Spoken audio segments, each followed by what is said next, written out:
50 Chairs name comes from my dad's first church. And sometimes people have asked me, like, oh, have you always wanted to be an entrepreneur? And I say, no, actually, I, I, I went to school to be a teacher, right? Like entrepreneurship wasn't even in my brain. Um, but, looking back on life, my dad's story, I was like, maybe some of those early entrepreneurial roots were planted and I didn't even know about it. So my dad started a church, in Puerto Rico, found a hotel space that was at night. It was a dance club. And so on Sunday morning, the dance floor became a church floor, and he had them put out 50 chairs for to start the church. And so for the first 3 months of that 50 chairs journey, it was just me. I think I was like 6 years old, my little sister and my mom. We just sat in front and watched my dad preach every day. And he came like, with fire every Sunday. But 3 months in, the guy who was setting up the chairs said, "Hey, I see that it's like just like you and the kids. Can I put out 25 chairs because it's a lot of work to put out 50 chairs?" And my dad kind of had this argument with him about it. Said, "No, absolutely, you got to have 50 chairs." The guy did not understand what was going on. Um, but he ended up conceding and put out the remaining 25 chairs. Um, and then if you fast forward, 6 months, first family came in. And then if you fast forward a year, all 50 chairs were filled. And you think of, I thought about that and I was like, that is every entrepreneur's journey, man. They start with this idea and the room is full and all 50 chairs are set out. But a lot of times, people don't show up at first. And it's that conviction of those founders or that founder that really drives, the needle, right? Like if you don't have that conviction to sit there when nobody's coming to church, you know, what do you do? And your family's there and people around you see it and all they see are empty chairs, So that's kind of where that story comes from. So, Wow. That's a great um, story. thank you. Yeah. So the idea behind this podcast was, hey, let's tell those types of stories where the person, has this idea, is that moment where you have this idea, um, but there's nothing out there yet. You don't have a product, you don't have any customers. It's just this thing that you just feel has to exist in the world. And when I got to hear your story at the USF event, I was like, man, that's got to be a crazy moment where you're like, hey, you know what? There needs to be like heel protectors. Why hasn't someone done this yet? Um, so maybe we can start there. I know you have like a long list of credentials. I mean, as I was prepping for this, I mean, you went to Harvard, for undergrad, Columbia for your, post grad, Goldman Sachs, right out of school in finance in New York and London. Just sounds like an amazing, first start to your career. Obviously, probably even before that in high school, I'm sure I mean, even just to get to Harvard, there was probably a number of accolades. And then you said, you know what? This just isn't doing it.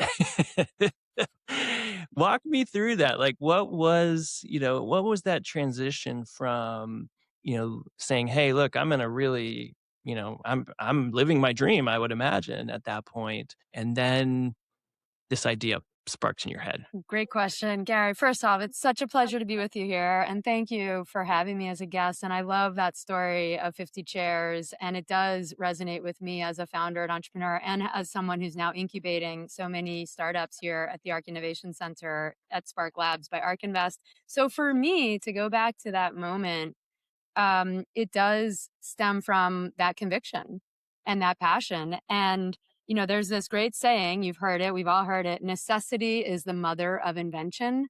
And if you just think about that for a second, it is so true. When you have a pain point in your life, whether it's having your high heels sink into the ground at a wedding and you're fed up with it, or you think there's a better way to have cars take you from meeting to meeting, and robots and autonomous driving can do that. Like when you have that pain point, it starts this fire within you. And that fire is what drives that progress. And so for me, that necessity of I didn't want to ruin my shoes sinking into the grass, going to weddings. Like it sounds like such a silly problem or a simple problem, but I was constantly confronted with it. Started at my high school prom, first time wearing high heels with all my friends, trying to take pictures on the lawn, and everyone was sinking, and it was really uncomfortable. Every wedding or party, it was the same problem. And a lot of times when you encounter a problem, there's quickly a solution. Like within a short period, somebody comes up with someone. And it just kept coming to me as a problem. And it was sort of this passion that just wouldn't go away. And so the final straw for me was actually when I was studying at Columbia Business School, getting my MBA. I went out to Jackson Hole, Wyoming, which is such a beautiful place. It was a summertime wedding for a friend of mine, multi day kind of destination wedding. And I brought like 3 or 4 pairs of heels, and every night was an outdoor cocktail party on grass because it's Jackson in the summer. And I ruined every single pair. And so I came back to business school really fired up. And I was sort of like, Mm. that's it. I'm going to invent something. I'm already going back to Goldman Sachs. I'll just invent this product on the side. I'll license it to Dr. Scholl's or whoever, but I need this product. And all my friends need this too. So it quickly took on a life of its own. So it was that necessity that was that mother of that invention, that idea. And then it quickly took on a life of its own. And that's what creates the momentum and kind of Mm. fuels that fire to keep you pushing forward. Yeah, that's very interesting. So when you were having that problem, like, you hear you're in ARC Innovation Center, right? You're talking to entrepreneurs all the time, and you hear and you give the advice of, "Hey, talk to customers," right? And that has rung true with every guest I've had. Is like they were either industry experts, they were in that field, or they found this problem because they were talking to customers or experienced it themselves. Who did you like? How did you know that there's like, okay, I'm having this problem. Who else is having this problem? Because there's that point where you're like, "Hey, I can't be the only one having this problem, right?" So what was like kind of that journey of saying, okay, I think this is a good idea, but let me test this out a little bit. Let me take that a little bit further. That's so important. So important for every founder is to consider that market opportunity. What is the market? Is this an idea or is this just a business? So for me, it was very anecdotal to start. It was literally every time I was at one of these outdoor functions, I would turn to my friends who are also sinking and say, why doesn't something exist? And the reaction was always the same. Yes, yes, that needs to exist. So it was extremely informal initially. But because I was at Columbia Business School, I had access to the entire undergraduate and graduate female population. And there was actually a Facebook group at the time for Columbia University students around how the campus, with its bricks and cobblestones and grass, caused so many high heel problems. Like literally, there was a group of over 1,000 of these women who were just so fed up, and there was no action. There was no like solution. It was just about kind of venting. Yeah. And I thought, wow, that is great validation because right here on this one campus, we have over 1,000 women who also are experiencing this problem. Think about all the Mhm. women on other campuses or just living their lives wherever they are. So that was sort of the first proof point. So it went from kind of anecdotal at the wedding talking to friends to, okay, here's data in the form of like a group that has sort of mobilized around this problem. And then beyond that, it really started to take off. And that's when I sought help from engineers and product development experts because, as you alluded to earlier, I didn't know anything about inventing a product or product engineering, mechanical engineering. And so that became the whole next endeavor to figure out like, is this even possible? And who do I need to bring in to help me with this? So what was it? So you're this idea is kind of percolating in your head. You're getting some proof points, but I gotta imagine, you're at business school, and you're going for finance, or you're getting your MBA. You're going to go into the finance world eventually. Um, is there a struggle going on? It's like, "Hey, do I go pursue this? Is this the thing I'm meant to go do? Or is this, my MBA kind of project, and I'm gonna go into the finance world, because that's what I've spent my career doing." Like, what was that tension? Tension's the right word because there was tension. And the benefit of being in school, whether it's undergrad or if you're in a grad school program, the academic environment is very different from the sort of the real world, so to speak. The academic environment encourages a lot of innovation and research and experimentation. So I had the luxury of being at Columbia Business School when I really decided to push this forward. I was also developing two other businesses at the time at Columbia because there was such a great entrepreneurial resource infrastructure there. So I was already committed to going back to Goldman Sachs, which is where I had worked before business school. And I thought, wow, well, this is just such a great opportunity to explore these businesses. And honestly, at the time, I was sort of thinking of them as projects, and I had partners in each of them. And I thought, well, let's see where it goes. And um, in retrospect, it was kind of just in that sort of veil of academia where it felt like fun and it didn't feel necessarily like real world. But things got real fast because I did go back to Goldman and I continued to work on Soulmates on the side. And that tension continued to present itself to me because I had had such a great experience working at Goldman before business school, and I was very excited about staying at that firm and building a career there. I really enjoyed working with the colleagues I had. It was an incredible organization, and I had this sort of conflict because this idea that what quickly became its own sort of entity in Soulmates was kind of burning on the sides. And Mm. nowadays we hear about this all the time, side hustles. But at the time, it was not really something that a lot of people did. It was like you're committed to your job at this big company or you're going to go and be an entrepreneur. So I did try to manage both for quite a while until I got to the point where I said, I have to try this entrepreneurship endeavor. And it was the ultimate decision to leave my job at Goldman Sachs. Yeah, I gotta imagine that was a moment. It was.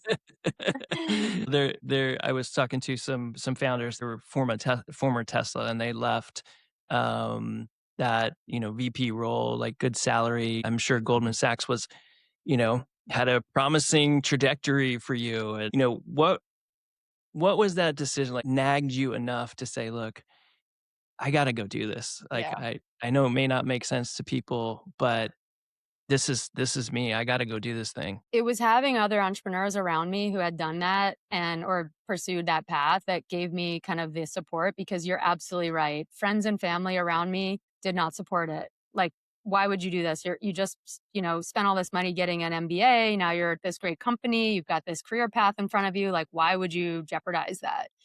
And it's a valid question. And I took it very seriously. It wasn't like some decision I just decided overnight. It was months and months of deliberation and figuring out, can I do this on the side? And but ultimately, what gave me the conviction was knowing a couple other entrepreneurs who had carved their own paths, and that was all I needed to hear and just to have that support. And the final kind of, I guess, positive sign was ultimately when I had to tell my boss at Goldman that I was working on this side project and it felt like I needed to devote more time to it. His reaction was one of extreme support and initially said, well, maybe you can take a sabbatical, come back in a year or two, let's see. And ultimately, I didn't. I left. I left the firm, but it was just so important to know that he and the firm were supportive of entrepreneurs because at the end of the day, Goldman Sachs is a huge financial firm, investment bank, and their entire business is largely built on entrepreneurs. So, Mm. people build companies, they take them public, and Goldman manages their wealth, all these different things, trades their securities. So, Goldman is very entrepreneurial. And so it was so wonderful to have that support from the people that had helped me so much in my career. And so Wow. once that became clear that there was going to be a positive reaction to it, I felt, okay, it's go time. Wow. I think that's special. I don't think that that's most people having that conversation really fear the reverse of that, right? Which is, can't believe it, you're leaving us. What are you doing? What a incredible boss to to be so supportive. Was that I mean, it sounds like that was someone that was really kind of looking to mentor you and had mentored you through that. That had to be incredible to hear that from him or her. I'm not sure, but Yes, it was. And it was consistent across the board. A lot of my colleagues felt the same way, like, oh, this is awesome. Go do this, report back. And it was just so important because I had had such a great experience at Goldman and it was the only company I had worked for because I started right out of college. So I knew that it had the potential to be catastrophic. If Goldman didn't support it, I felt like I would have burned that bridge and I would have been just devastated because here's a company that I had really put so much into. I had had such a great experience. I made great relationships with my colleagues. And I was concerned that, I now could risk all of that by sort of, leaving. And in the end, it was just so wonderful that they were so supportive because, yeah, it would have been a lot harder had they not been. Yeah, have you kept touch with that mentor? I have, yes. I spoke with him not too long ago, and he's since left the firm. But great guy. Actually, I'm catching up with my one of my other managers later this week. So yes, I've kept in touch with a lot of my former colleagues. I'm sure they were rooting you along the way. That's amazing. So you leave Goldman. You say, "Look, on great terms," which had to feel wonderful and encouraging as you're going into this. I know eventually you had, or maybe from the beginning, you had a co-founder. Was that co-founder in the mix at that point with you? Yes, she was a classmate of mine from Columbia and also had worked at Goldman before school and also went back to school afterwards. So having a partner definitely helped because we were on the same journey together. So it was good to have someone who was, deliberating this decision alongside me. So it didn't feel like I was completely isolated. Okay, so she made that decision at the same point you made it? Wow. Oh, you both jumped off, huh? Yes, yes. Which is actually an important point because I know a lot of partnerships typically they don't last for a lot of reasons, but one Yep. of the most common is that there are different um, levels of focus and interest. So some people have a job and they're doing the sort of venture on the side, and maybe the other co-founder decides to take that leap and is full time, and that creates this really difficult dynamic because it feels like it's not fair. Like, oh, Yeah. this person is only working on it 50% of the time while I'm doing it 100% of the time. And it gets complicated fast for people who are friends. I mean, honestly, friends is like the hardest. Friends and family members are the hardest business partners at times because you have so many other relationship dynamics at play. Yeah. But it is an important decision to have a founder or a co-founder. And I think that level of focus or bandwidth is one of the critical points to align on early. Mm. That's interesting. Yeah, I made that mistake, in my first company. I made the leap, and you're right, it did create all kinds of tension. Not only tension, we were in different time zones. I was on the West Coast, he was on the East Coast, full-time job. I mean, it was just all the things. I mean, we made it to exit, thankfully, but it was by the grace of God that it happened. So yeah, that's a really important piece of that. You guys had to be equally yoked, so to speak, in the commitment levels. So very cool. So you guys make the decision, hey, let's go do this thing. That had to be an exciting moment. What was next? Like Yeah. where did you say, hey, this is an idea? There seems to be some Yeah. people that think that they need a solution like this. Now we got to do this thing. What was next? Yeah.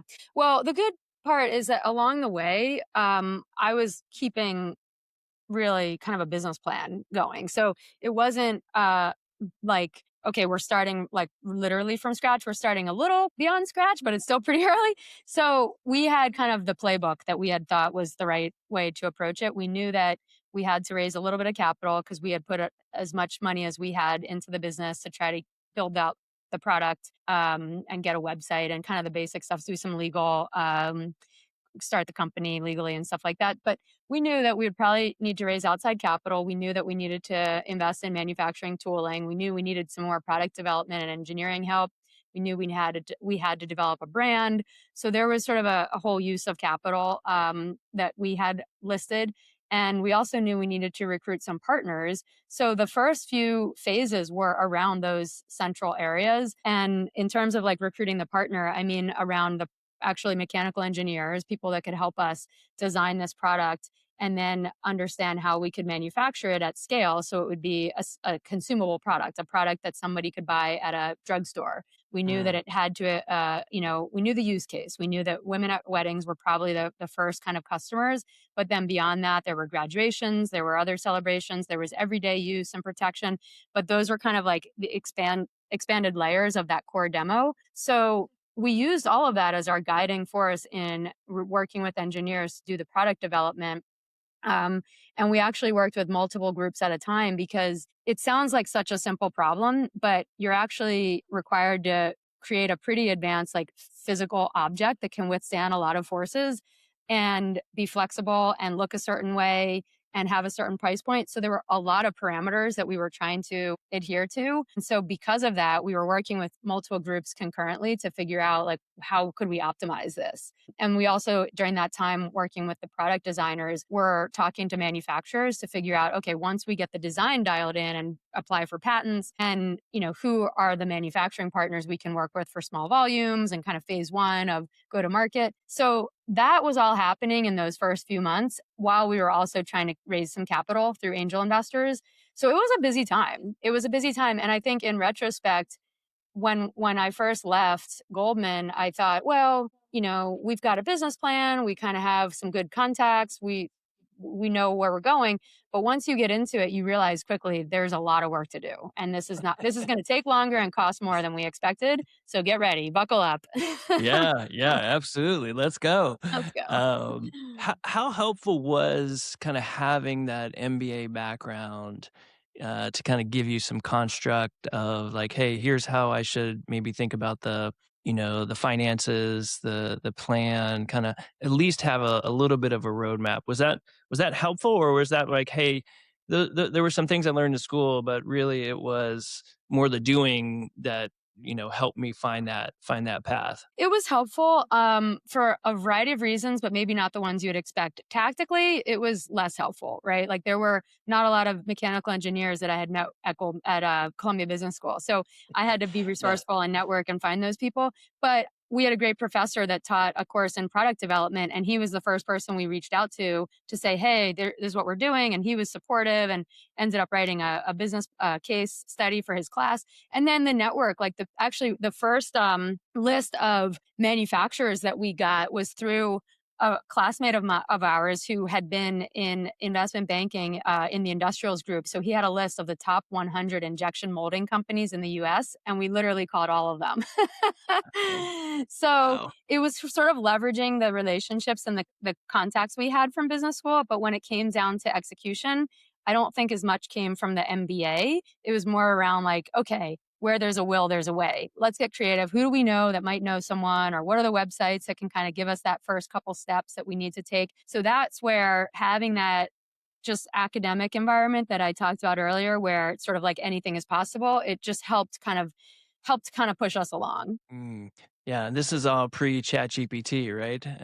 Totally pre ChatGPT. Google was our like third partner though. I always joke because Google, I remember being in some meetings, and actually one of the first big like mass retail pitches we had, and the buyer was like asking all these questions in the meeting. I didn't even know half of what he was asking, but I was just sort of like, yeah, yeah, we'll get back to you on that. And then after the meeting, it's like Googling every single thing he asked about because I have no idea what he was talking about. Yeah. They say fake it till you make it, right? And I think it's just that is an entrepreneur's quality, or like a founder quality where um you're not, like you're just sort of educating yourself. Like you just have to get up that learning curve, and you want to because you care about what you're doing and you believe in what you're doing, and so you're willing to go the extra mile to learn that vocabulary, or talk to those people that can kind of guide you through the process because you care so much about it. And it's high stakes. Like when you're talking to a big mass retailer, you want it to work out. You want to get an account with that retailer. So it just gives you more fuel. Yeah, yeah, absolutely. There's a little bit of, I feel like being a teacher, coming from a teacher background, helped me more than I imagined. Because as a teacher, you're some days you're learning something the day before, and then you're an expert in the classroom telling the kids all about it, right? Yeah. As it is changing. So, and that skill has actually helped out a ton as a entrepreneur. It's like, hey, sometimes I have to learn on the go, but project that confidence when I talk about it with others. So. Yes.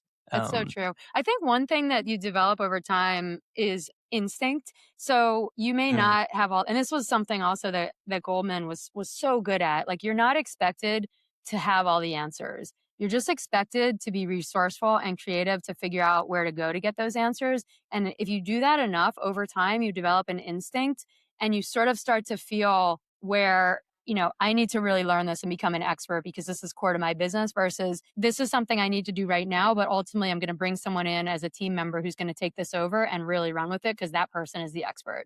So you start to develop a little bit of an instinct. And I think it's important in the early days as the founder to be exposed to all aspects of running the business. Because if you don't know about it and you don't care about it, how are you ever going to bring in someone else to do those things? Yeah, 100%. So you you guys started in, I'm assuming, the manufacturing component of this. You don't have any experience, so you're not an expert in this, but you have a connection who is.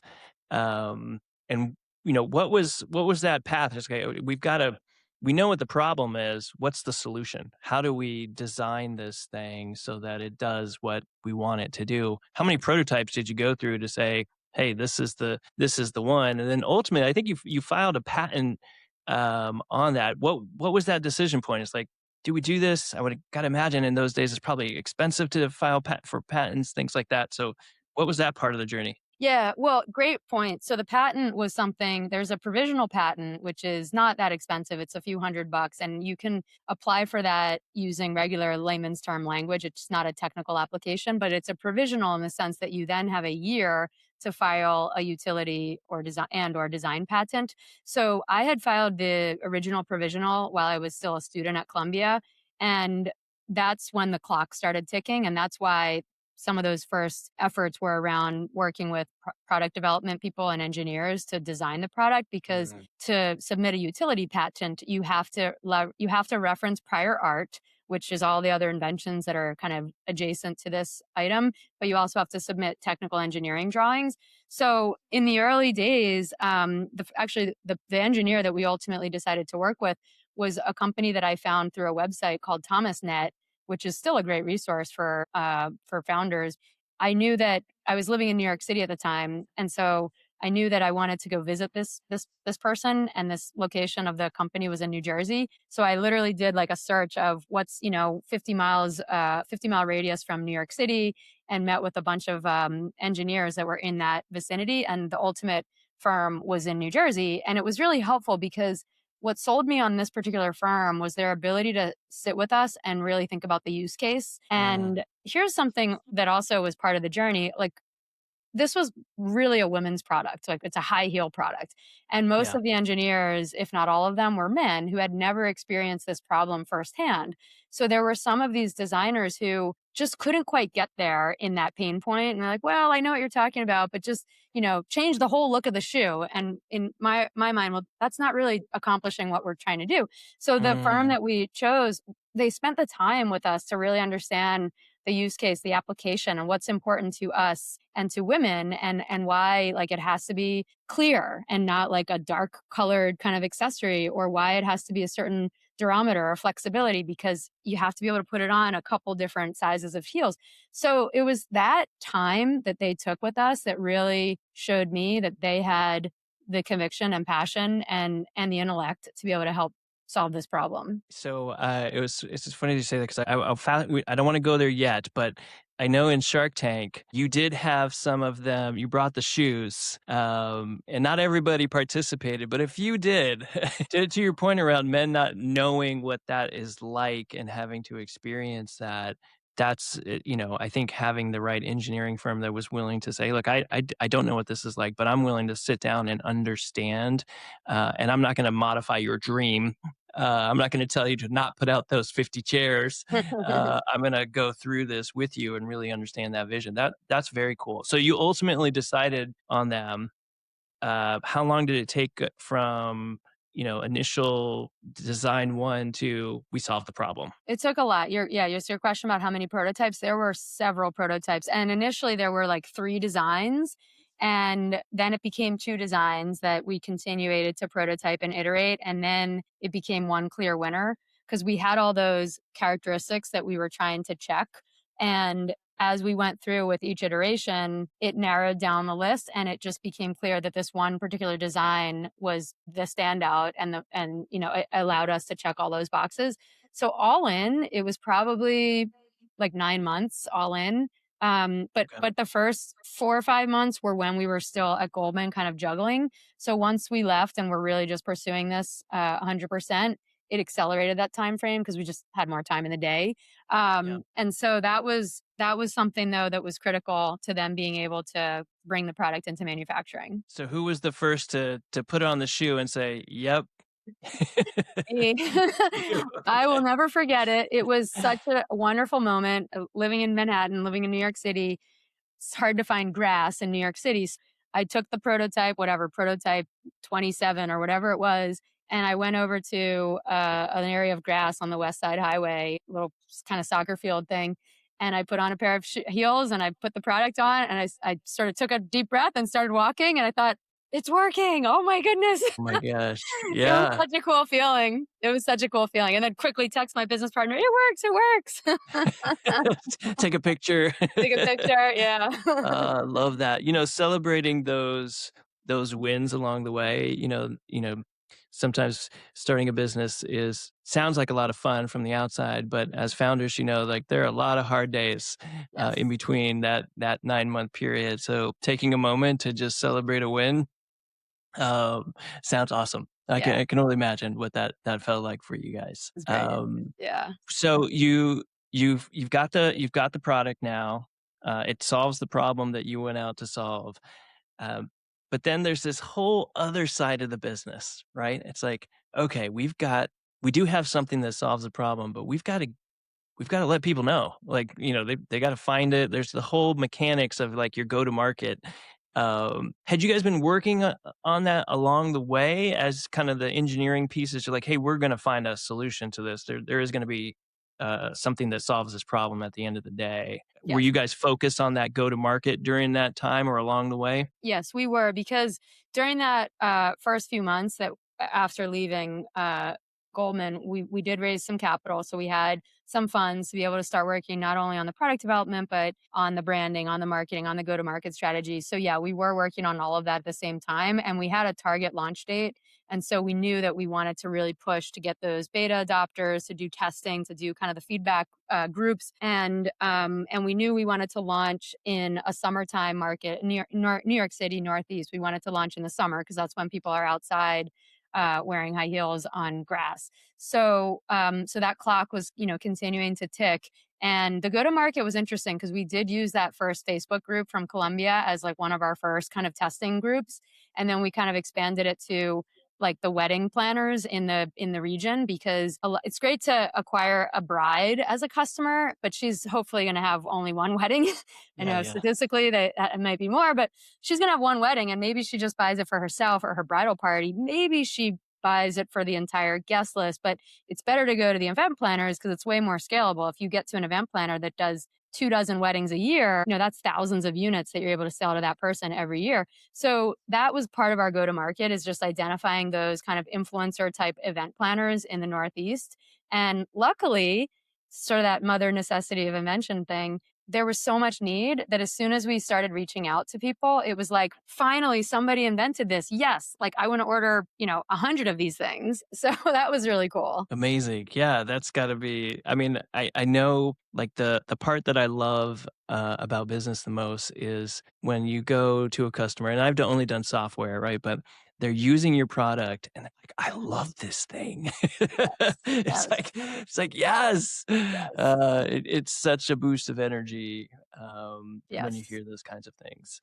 Yeah. Um, okay, so you got the product. You're starting to scale through kind of relationships. Trying to get to bigger distribution channels like event planners, things like that. What was the next step? Like, is just one conversation led to a next? I know eventually you guys scaled to very large retail or CVS, and it was kind of everywhere that you would want to be. By the way, soulmates. Uh, what's the origin of that name? It's sort of a play on the word soulmate. You think of a soulmate as maybe like a life partner or something, but women have such a special relationship with shoes. And obviously, the spelling sole, SOLE, is related to your foot. and the sole of a shoe. So we thought, well, this is an accessory for your shoe. So how about combining these things, love of shoes, your Yeah. accessory, not to digress, but wearing high heels is actually such an important kind of thing for women. Like you feel very strong and powerful, but ironically, you also can feel extremely clumsy and sort of at risk because of this thing could get stuck and then you can't even move. So it's this weird combination of feelings, but Yeah. ultimately it's an icon of fashion. And so we thought, well, what a cool way, instead of just calling it like, a heel cap, which Yeah. ultimately that's what it is. Like, Yeah. let's treat it. And we knew we did have a roadmap of other products because we saw that there was some white space in the market where women, because of the special relationship with shoes and with like accessories as a big category, we wanted to brand Soulmates to be a platform for additional innovations around shoes for women and less around like orthotics and kind of like, bunion care or stuff like that, and more around like the Spanx. Like Yeah. Spanx was a comp for us, like Sarah Blakely's company Spanx, because it Yeah. turned shapewear into like a category that people almost like bought with pride. They're like, yeah, I'm wearing Spanx. Like she kind of redesigned or actually created a whole category. So we thought we could do the same thing or something similar with shoe care. Okay. So, I'm gonna fast forward a little bit. Yes. So you've got product, you've got initial customers going. Somewhere along the mix, someone said, "Shark Tank, let's go. Yeah. Let's get in front of the sharks." What how did you discover Shark Tank? Was that strategic on your part, or kind of like, hey, you saw something and said, we should do that? It was a dream. I mean, I started watching Shark Tank early on, and just thought, what a great show. Like, what a great, and originally it was on Friday nights. And so most Friday nights I was home watching Shark Tank, which says something about my social life. But I just thought, what a great show. And it was inspirational and it was motivational for us. So I think it was on our radar like early on, but then the initial application took place through Columbia Business School, where producers came to Columbia Business Mhm. School well after we had graduated, and they were doing an audition for alums and students to pitch in front of producers. So we got accepted. We went through the first round on that on campus pitch, and then the second round we blew it. Like we did a terrible job and we didn't get past that. The second round was to submit a video of yourselves talking about your business, like a 7-minute video. And we blew it because we thought they wanted some Hollywood produced, scripted kind of like documentary type thing, which is not at all what they wanted. They wanted to hear from the founders and authenticity. So we didn't get through the second round. And then a year or so goes by, and we were getting emails from other producers from other shows. And so one of those emails, we just wrote back and said, "Hey, we'd love another shot to apply to Shark Tank. Can we have another chance?" And they said, "Yes, send us a video." So the second video was much better. It was literally just us, and a friend brought in, she came in with her camera, her iPhone basically, and was just like recording us talk. And that's what they wanted, because at the end of the day, it's television and you want diversity of personalities and you want different types of companies and people. You don't want scripted. Like that goes against reality TV. So the second chance we got through the second round, and then we were asked to go out to California. I mean, it's this whole process. It's this Yeah. whole long process. It takes a lot of time, a lot of energy, and a lot of times it doesn't work out. But Yeah. for us, it was great. It was a great experience. So I want to pause on that authenticity for a second, because I feel like this is a common struggle for entrepreneurs. Because they are, they know everything that's going wrong in their business, and they have, if you have people on your team, like you got to present like, hey, we're working towards a goal, right? But what I have found just over the years, particularly with investors and others, is that authenticity is your key to moving forward in any relationship, and feeling free to be authentic and say, not that you can't, hedge a little bit in your conversation, but being genuinely authentic about what you're doing, how you're doing. What did that teach you guys in that moment to say, yeah, this didn't work because we tried to overproduce? that. It's such an important lesson, and I've talked about this when I've talked to different founder groups over the years, is that authenticity is what makes you valuable and unique, and that's something that you need to embrace. But to your point, it's a fine line because when you're building something, there's a lot of things that you don't know, and if you just go out into the world and say, "I don't know what I'm doing," that's not gonna work. Like, people are Yeah. investing in you, you're the leader, like, you have to have that focus, and you have to get smart quickly. But I think there's a balance when you're an entrepreneur where you need to be relatable, especially if you're in the consumer space where you're building a brand and your personality is kind of tied to that brand. And that's a strategic choice, by the way. If you're, a developer and you don't have an intention to build a brand and be sort of the face of that company, then that's fine too. But I think you have to sort of have that strategic decision of like, what is your role in this company? And therefore, if I'm going to be part of the face of this and be out there talking to people, I need to be authentic because that's what will resonate. And just an interesting story when we first started doing marketing, like after we had the products and we were in the market, we thought we have to create this idea of this big brand, almost like a Dr. Scholl's or a Spanx, and people don't want to hear from us, the people behind it. They just want to see that there's this company doing this thing now, and we couldn't have been more wrong. Because the Mm. thing that resonated the most with our customer base was our story. Like there was this relatability that I would meet women in traveling or just wherever, and they would say, like, yes, like this has happened to me so many times. So we were totally wrong about the branding and the story. Like we were central to the story because we were the people having the problem. So I think when it came to Shark Tank, again, we were just sort of like thinking they wanted something that they didn't. And once we realized that the authenticity is what it's all about, that was just a turning point. And it was like stays with me still, that you have to be authentic and you have to, embrace the things that you don't know and learn and continue to grow and be smart about things. But you always have to be authentic to yourself and why you're doing what you're doing. Yeah, I think there's real freedom in that when you discover the balance, like you said. Yes. Um, so you submit the second video, it's more authentic, and what happens? Like, I know there's a whole process to go through, and I've watched your episode probably 6 or 7 times now. I mean, there's so many components of it that are interesting. But walk me through that process. So you submit the video, and they say, They say, "Okay, you're in." okay. So the next round, it's literally months of working with producers on weekly calls, figuring out what your pitch is. You have to submit a lot of information around the business and um, the goals are what your ask is and all these things. And that literally goes on for a long time. And I think, I don't know for sure, but I think during that time, the producers are sort of figuring out who do they want to invite out to LA to actually tape or record the show, and so they're sort of almost creating a portfolio for the season. And so it's no guarantee you're going to be invited out to LA when you're going through the months of the prep.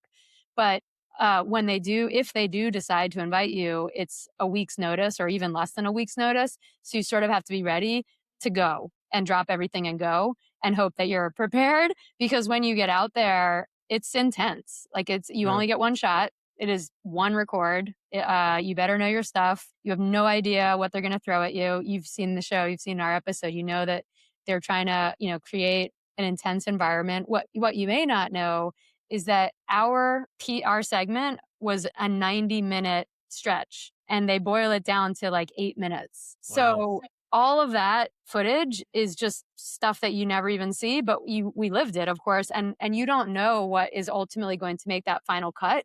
So you have to be ready and answer every question because the producers are trying to create good television as they should. So they're Yeah. going to compress to 8 minutes or 7, 8 minutes and make kind of the best TV footage they can while being truthful to the outcome. I mean, of course, if you do a deal, that's the big moment of the session.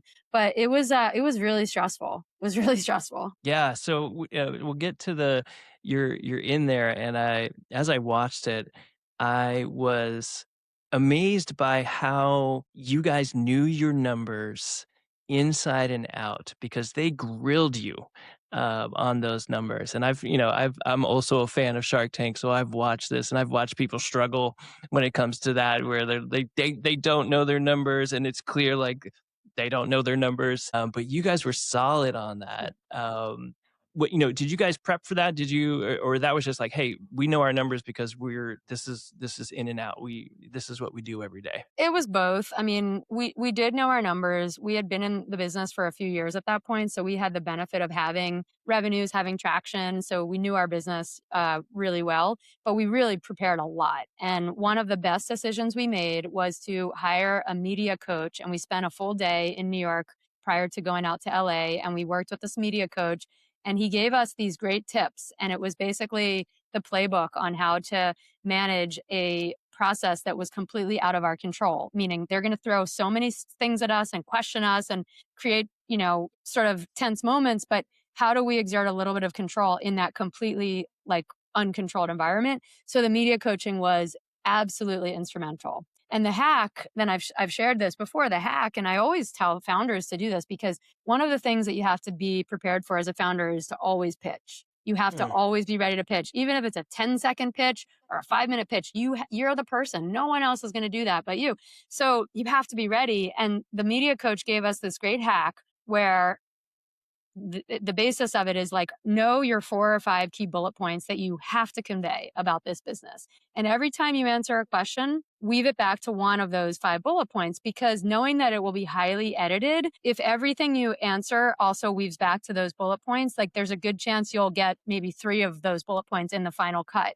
And I think that was such good advice because mentally it felt like, okay, we can control this a little bit, but sort of like strategically, it meant that hopefully 2/3 of what was important to us would make that final segment. okay. And were you hoping for a deal, or were you hoping for exposure, or a little bit of both? Definitely a deal. We went into it, we were fundraising at the time. We went into it wanting a deal and we wanted one of the sharks to be an investor. Of course, the exposure is extraordinary. And we knew that, that was hopefully going to be a great event for the brand building. And so both of those things happened. I'm really so happy to say. And it doesn't happen for everyone. I mentioned that when you're invited to LA, a series of companies are recorded over a 2 or 3 day period, but only if there are 100 companies that are recorded, only like 80 of them make the final show. So there's this saying, there's no guarantee you will be on TV until you see yourself on TV. Wow.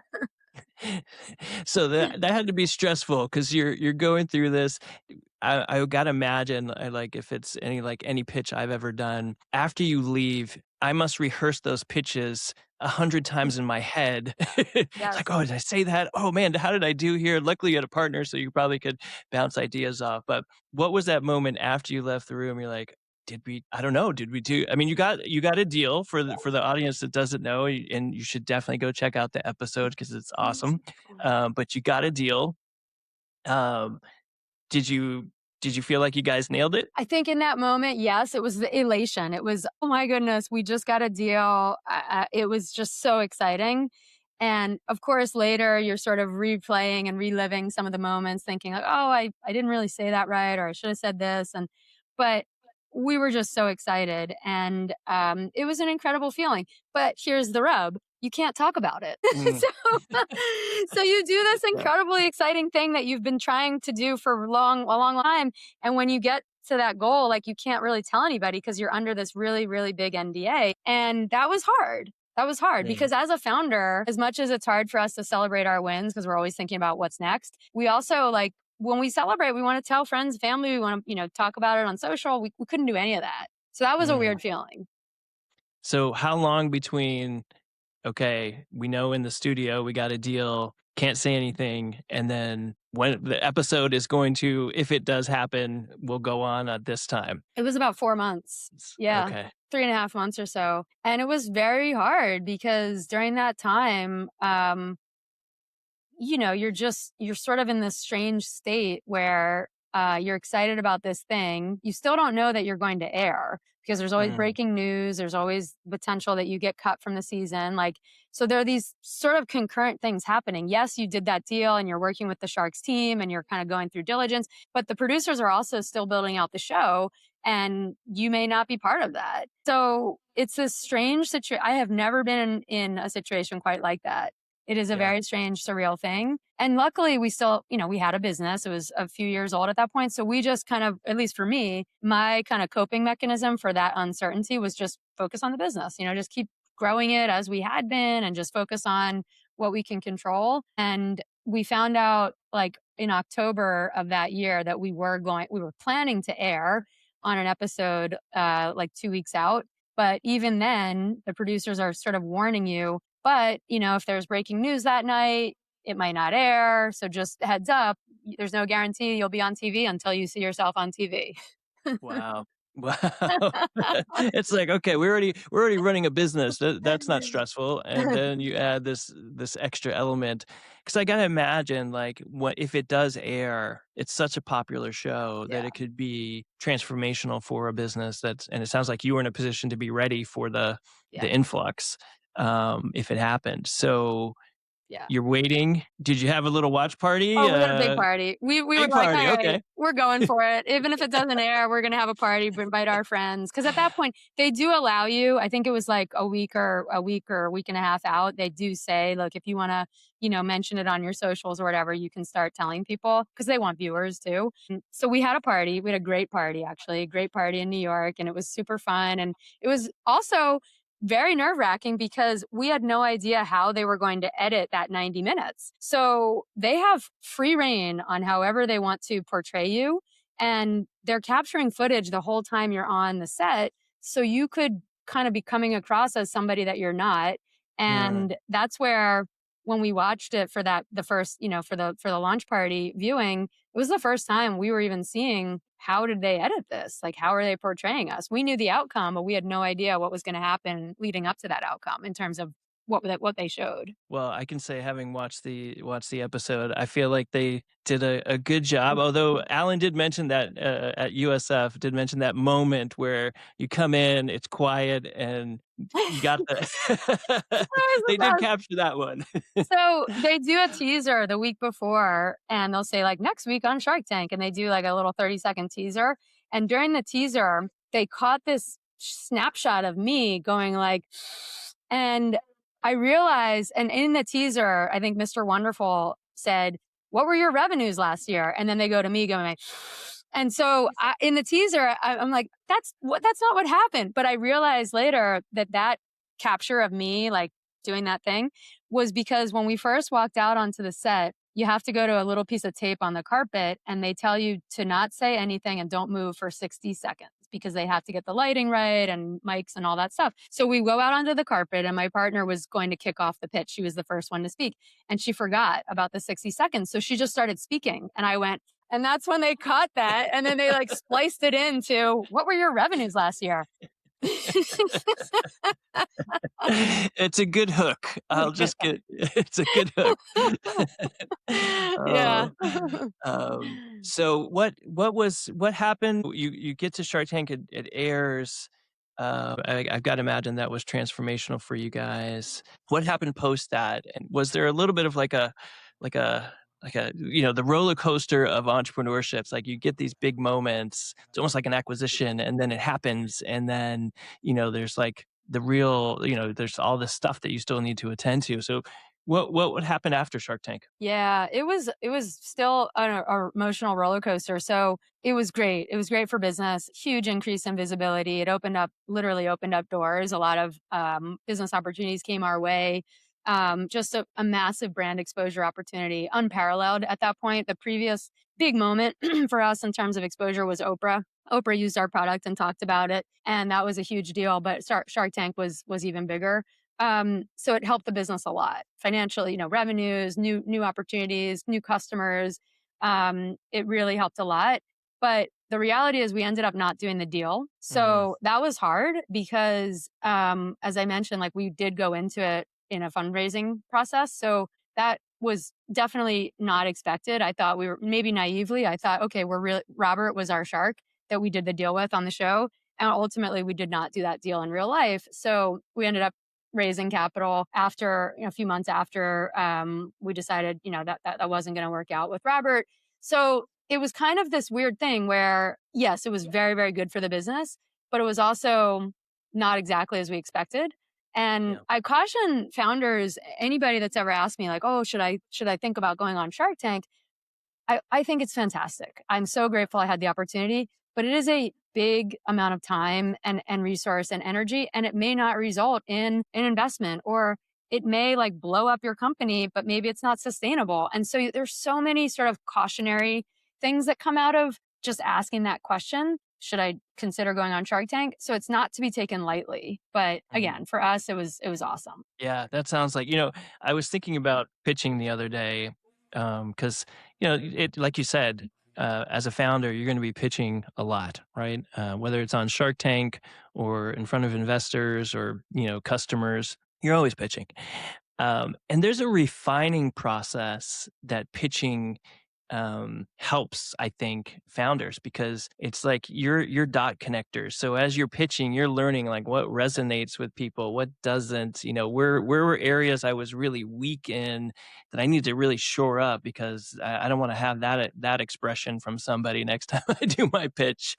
Um, I've got to imagine that even if Shark Tank didn't work out, there were probably 1,000 lessons learned going through the process of pitching in such a large stage for both of you, from the media training to the other pieces of that. So I always think like, hey, if it didn't work out, what am I learning from all this? So what did you guys like? Let's say the outcome was different.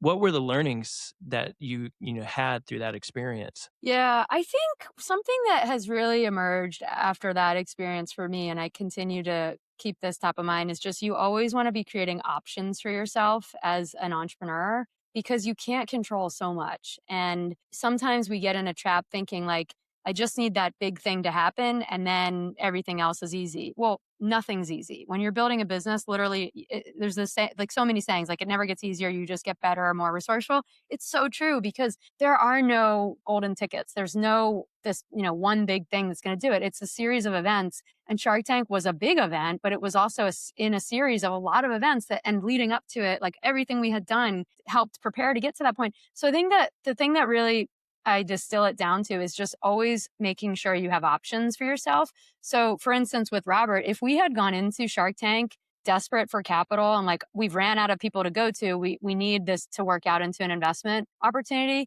it would have been really devastating because we didn't do the deal. But because we had, already been in business and we had other people we could go to, we had options. And so entrepreneurs are always pretty resourceful, but sometimes you're super resourceful because you have no other choice. Like you're literally at a dead end and you have to think of a solution to get out of it. But I think for Shark Tank, it was like, okay, the lessons learned are just you always want to still create those options. And the retailers and the business opportunities that came out of it were great, but it was up to us to build those. It wasn't like a given. We still had to go through the process of getting vetted by those retailers or working with those distributors. So it never got easier, but you just continue to it opened up the sort of opportunity set, but you still had to work at continuing to create those options. Yeah, I want to transition a little bit because I Yes. know we're we're getting close on time, but um, you have learned so many things through, I'm sure, that experience.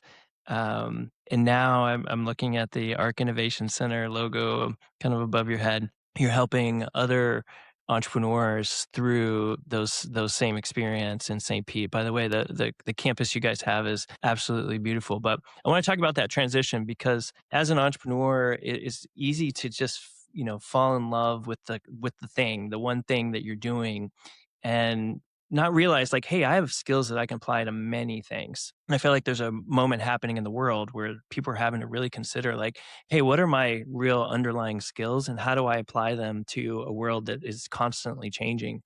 Um, so you have successfully been able to do that, move from Soulmates, working for Kathy Wood and that group. Like, talk me through that transition and what was like, hey, my new dream, my new purpose is really to leverage my experiences and to help other people in this area grow. Yes. Thank you for the question. I love talking about this. So I had started a separate business along the way when I was still building Soulmates, which is advisory firm called Core Satellite Partners. And I started that because of that point. I was learning so much, and I had people asking me, what do I do if I have an idea? How do I invent a product? How do I make a company out of this?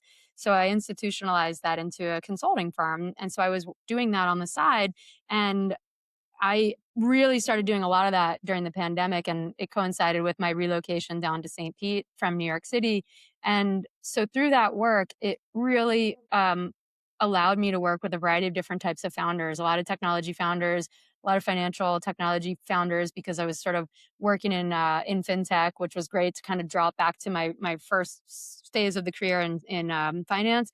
And I realize that there's so many common themes that we go through as founders. And Mm, it's a lot of what we've talked about today. It's how do you know if an idea is a business, like figuring out your market opportunity? What are the resources that you need? What are the capital requirements? Is this market growing or retracting? That's a big one right now. Is this something that has scale, long term value? Interestingly, through doing that work, I ultimately met Kathy Wood, and Kathy relocated her firm from New York City in 2021 to St. Petersburg. Of course, Kathy has been somebody that I admired for so long, and everything that she has stood for in terms of innovation and the conviction and courage that she has, and what the value that she's created through investing in these incredibly innovative companies is just unparalleled. So when the opportunity to work with Kathy and the ARC team and build out this incubator was presented to me, I thought this is a dream come true. Because here I can take a lot of what I've learned and have a space to actually support now 45 companies who are early stage founders innovating across these incredible categories of AI and robotics and energy storage and blockchain and multiomics. Like, what an incredible time to be alive. And we have such a great time because we're learning from each other. I don't claim to have the answers. I'm not an expert in all these things, but I'm trying to bring people together and bring in people who can help support these companies as they grow. And it's so much fun. I'm mm. literally having such a good time every day. Coming here to the Arc Innovation Center is great because every day is different, and it feels like we're running a startup because this is a new Spark Labs by Arc Invest is a new version of what was the Tampa Bay Innovation Center. And so for that, I'm back in founder mode. We're trying different things, we're iterating, we're building awareness, and I love that. I love it. Yeah, I have to say the campus is absolutely beautiful, um, and St. Pete is a little hidden treasure. I feel like I'm hoping it stays a little hidden, just because it's such a great area. But I think the secret is getting out. I was traveling recently in Austin at South by Southwest, and people were like, "Oh, have you been to St. Pete?" And I was like, "I actually live in Tampa." So, Oh, that's great. um, so what are you seeing in I know this region. I went to the USF's State of the Region event, which I thought was amazing, kind of the reason why they started that in the first place. And um, I feel like this area has some really strong roots that are just starting to kind of grow and make visible to the rest of the world. What are you seeing at Spark that is unique to St. Pete? Yeah, great question. I think it's sort of the convergence of a lot of different themes. So, historically, in the Tampa Bay region, we've had a very strong dual use defense technology base because of the proximity to MacDill and CENTCOM and SOCOM. We've also had a very strong cybersecurity industry here, several unicorns and big outcomes. And so there's that. We also have great educational institutions like USF, who's very much leading the charge. University of Florida is an R1 institution, great research organization. We've got also a very friendly business climate. And I think as a state with no state income tax, it's also attracted a lot of relocations. And it coincides with COVID. I was part of the COVID exodus out of New York City, as are most of the founders here came from other markets. For a variety of reasons, they found their way to St. Pete. And so it's really cool to have that kind of energy because you have people who have come from all over the country and in some cases outside of the US, and they bring a different perspective. And that creates for a really dynamic and diverse environment to be able to be working together and building companies together.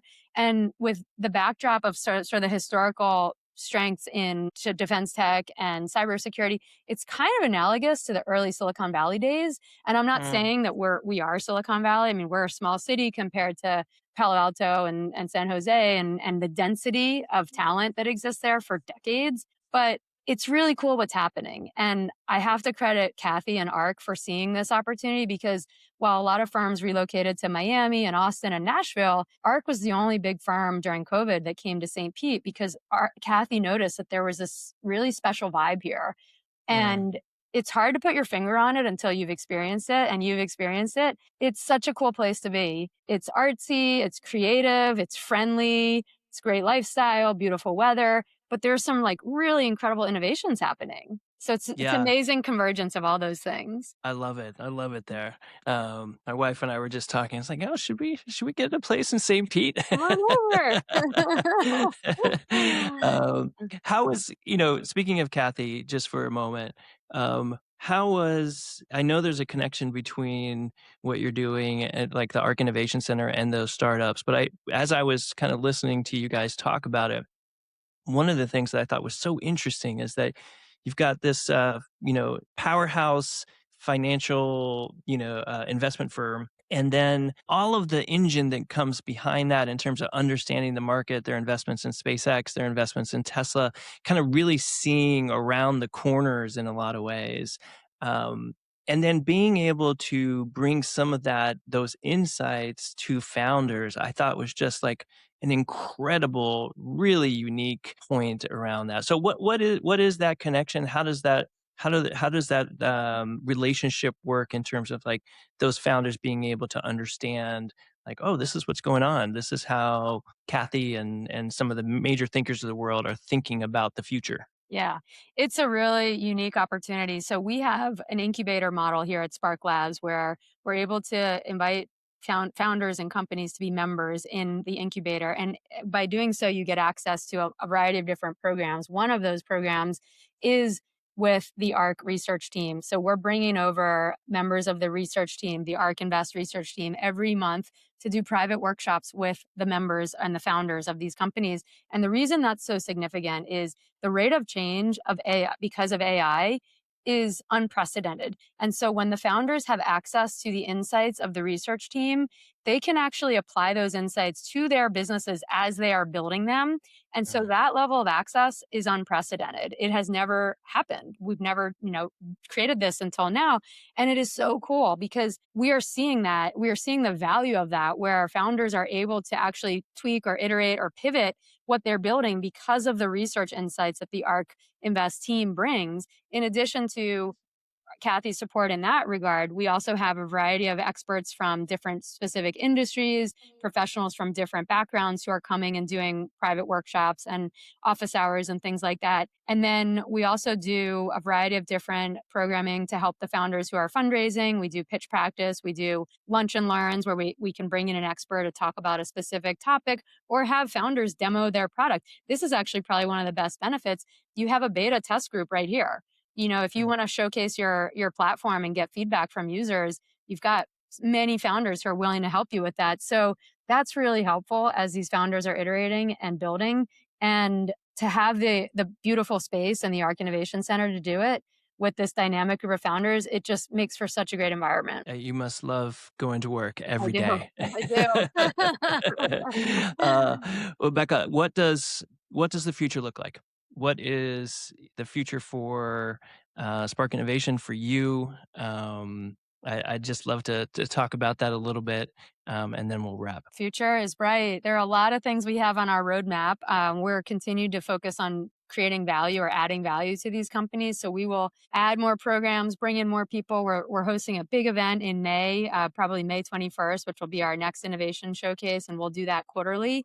That'll be a way for founders to present to a large audience of investors and corporate partners and things of that nature. We did the first one in February. We will continue to grow programs and support these founders. I think I won't be surprised if we have some exits that come out of the companies here because of what they're building and the opportunities that they are really capitalizing on. And we want to have an impact in our community. So as much as we're supporting these companies in the building, we also are reaching out to our community and figuring out what problems can we help you solve. So we've started to set up a venture studio so we can do exactly that. We live in Florida. We're subject to storms. We had terrible storms in 2024. People are still dealing with the after effects. So things like AI permitting should be a thing here. We should be able to rebuild faster And AI is such a great tool to be able to make that process work more efficiently. So things like that, like we can presumably build a solution for the city, the county, for our residents and our business owners, and we can do that through a venture studio model within Spark Labs. So things like that are on our roadmap, and so I'm really thrilled about what's ahead. I'm sure you're not the only person excited about or the AI permitting. Exactly.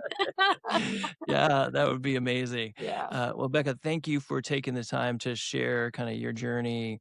There's lots of lessons learned through all of it, and I'm excited about the future that you're building with Arc Innovation Center. So, thank you. Thank you, Gary. It's my pleasure. And thank you for acknowledging what we've been building here and for coming to visit us and for all of your support. It's really a privilege to know you and look forward to having you come visit again. Thank you. I look forward to it.